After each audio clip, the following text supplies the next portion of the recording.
ay rated SPG.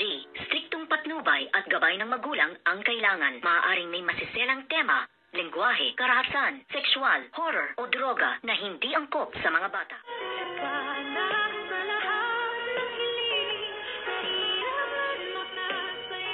Good morning and welcome sa aking munting channel. At ito nga ay talagang nasagad na rin sa galit itong si Zoe sa kanyang mami, demonyitang si Moira, nang ito nga ay hablutin niya si Annalyn na para nga din tusukin ang kanyang ulo dahil sabi nga dito ni Moira, ikaw ang bumutas ng ulo ko, Annalyn, kung kaya't hinablot niya nga dito si Annalyn upang tusukin din ang ulo nga nitong si Annalyn. At agad na mga sumaklolo itong si Doc Lindon and Doktora Zoe dahil sabi nga nila dito, tama na, at sabi niya nga, Mami, alam mo ba, yung tao na nilalait mo at sinasaktan mo ngayon ay siya ang dahilan kung bakit nabubuhay ka pa ngayon. Hindi mo ba naiintindihan yung salitang sila ang bumuhay at gumawa ng paraan para madugtungan ang iyong buhay? At dito nga ay sobra na ang ngit-ngit at galit nga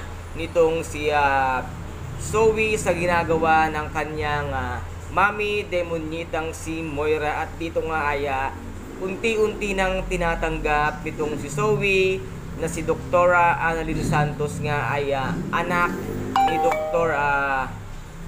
RJ Tanyag, dahil alam naman kasi sa sarili nitong si Zoe kung sino sa kanilang dalawa ang totoong Tanyag, kung kaya't napilitan na rin siyang pagalitan at sagutin ang kanyang maming demonyitang si Moira dahil sobra na ang kasamahan nito, sagad na sa buto ang kasamaan nitong si Moira. At ano din kaya ang gagawin dito ni Doc RJ once na malaman niya kung ano ang ginawa nitong si Moira sa kanyang minamahal na anak na si Doktora Annalyn Santos? Ipakulong na kaya?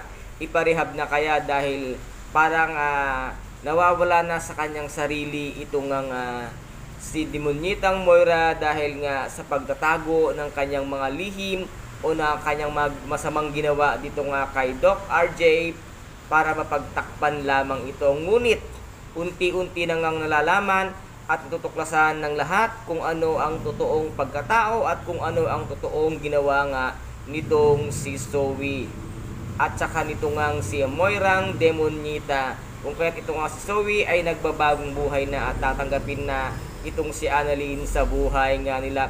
And ito po ang ating pakaabangan dito nga sa sobrang exciting na kaganapan dito sa Abot Kamay na Pangarap. And guys, kung nagustuhan po ninyo ang aking video for today, paki-subscribe na lamang po ng aking channel, paki-like and share din po para maging update kayo sa lahat ng gagawin kong video.